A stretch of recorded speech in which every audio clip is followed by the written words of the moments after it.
Assalamualaikum everyone. Our group will present conceptual foundation of ESG, SRI Sukuk and Green Sukuk.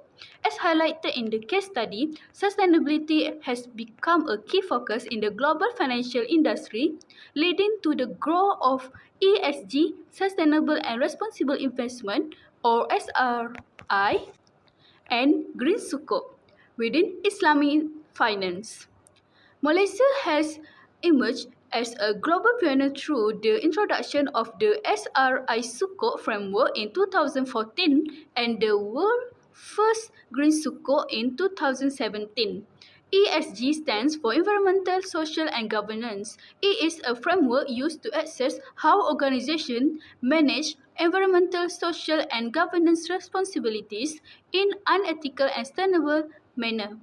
SRI refers to an investment approach that considers both financial return and positive environmental and social impact while complying with Sharia principles.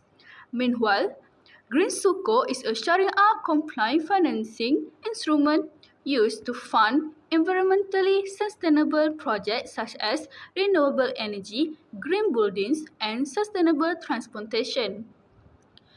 Together, ESG, SRI and Green Sukuk demonstrate how Islamic finance supports sustainable development while promoting ethical and responsible investment practice. I will explain the relationship between Islamic finance principle and sustainability. Islamic finance is closely related to sustainability because both aim to promote long-term economic, social, and environmental well-being. Many Islamic finance principles are aligned with ESG, environmental, social, and governance, and sustainable and responsible investment (SRI). First, Islamic finance emphasizes the principle of la darar wa la dirar, which means the prohibition of harm. This principle discourages investment in activities that may harm people, communities, or the environment. Instead, it encourages investment that create positive social and economic value supporting sustainable development.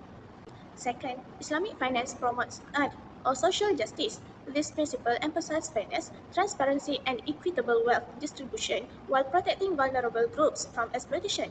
As a result, it contributes to a more inclusive and sustainable economy. Third, the concept of khalifah or stewardship of the earth teaches that humans are trustees of the environment. Therefore, natural resources should be used responsibly and preserved for future generations. This principle supports investment in renewable energy, sustainable agriculture, and other environmentally friendly projects. Islamic finance also prohibits investment in unethical activities such as gambling, alcohol, and other harmful industries. By avoiding these activities, Islamic finance ensures that financial practice contributes positively to social and supports sustainability goals. Finally, Islamic finance promotes risk sharing rather than excessive debt. Investors and businesses share both risks and rewards, creating a fairer and more stable financial system. This helps support long-term economic sustainability. Hi, Assalamualaikum everyone. Now I want to present the core difference between conventional bond and Islamic bond, which known as sukuk. While both are primary instruments for raising capital in the fixed income market, they operate under completely different financial and legal philosophy. The first key difference is underlying relationship. Conventional bond is a debt obligation built on a lender-borrower loan agreement. When you buy a conventional bond, you are a lender. You do not own any piece of the issuer's business. But sukuk is not that. It represents direct, undivided ownership on a beneficial interest in a tangible asset, project or business venture. This is executed through valid Sharia contracts like leasing or partnership.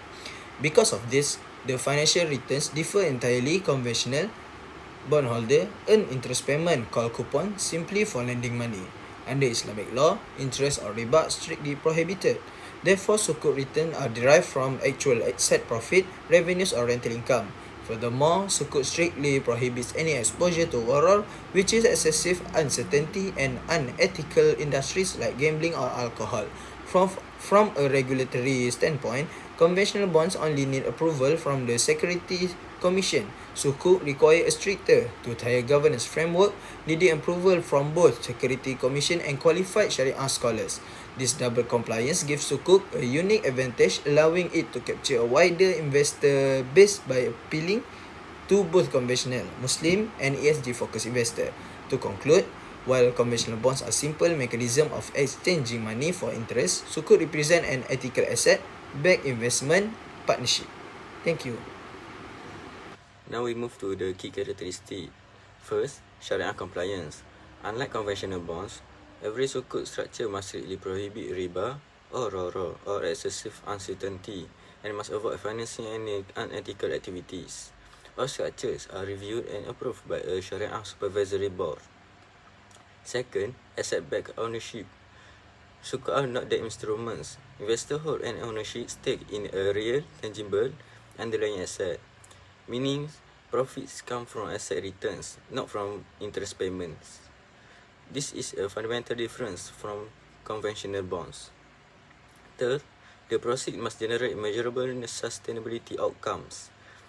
Project finance like renewable energy and green building must demonstrate verifiable environmental or social impact directly aligned with the United Nations Sustainable Development Goals and the Paris Climate Agreements.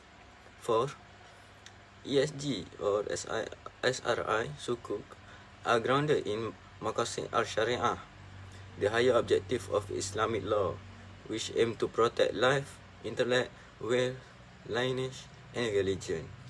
This ensures that every investment genuinely benefits society, not just shareholders. Fifth, issuers must demonstrate full transparency and accountability. They are required to disclose how proceeds are used, report on ESG metrics, and undergo independent third-party verification, a crucial safeguard against greenwashing. Sixth and lastly, the funds are ring-fenced for eligible sectors only, including renewable energy, green buildings, clean transportation, healthcare, and education. This ensures monies flow directly to sustainable, impactful projects. Moving on to our next slide, let's look at why Maqasid Syariah is so vital to the modern evolution of sustainable Islamic finance. When we talk about Maqasid Syariah, we are talking about the core objectives of Islamic law. Its ultimate purpose is not just a list of rules, it is to promote the well-being of all mankind. It achieves this through two fundamental lenses, the facilitation of ease and promoting good, and the removal of hardships and harm from society. In the past, Islamic finance was often treated as a compliance checklist, simply avoiding things like interest or gambling. But when we apply Maqasid Syariah, we shift our focus toward genuine sustainability and social impact. Let's look at how the core pillars of Maqasid translate directly into tangible financial tools on this slide. First, preservation of life. We use social tools like zakat and sadaqah to fight poverty and fund essential healthcare. Second, preservation of posterity. We protect future generations and the environment through green sukuk, which fund eco-friendly projects like solar energy and clean transit. Third, preservation of intellect. We safeguard knowledge by using wakaf to provide long-term funding for education, research and job training. Fourth and last, preservation of wealth. We prevent economic exploitation by using risk-sharing contracts like mudarabah and musyarakah to drive genuine partnership and entrepreneurship instead of heavy debt. Example of sectors of project finance through ESG or SRI support. For the renewable energy, Penikola Solar 2 raised RM390 million through what is recognized as the world's first certified climate support. That money built two large-scale solar plants with 60 megawatts alternating current, one in Kelantan and one in Kedah. These plants are now displacing fossil fuels and cutting carbon emissions every single day.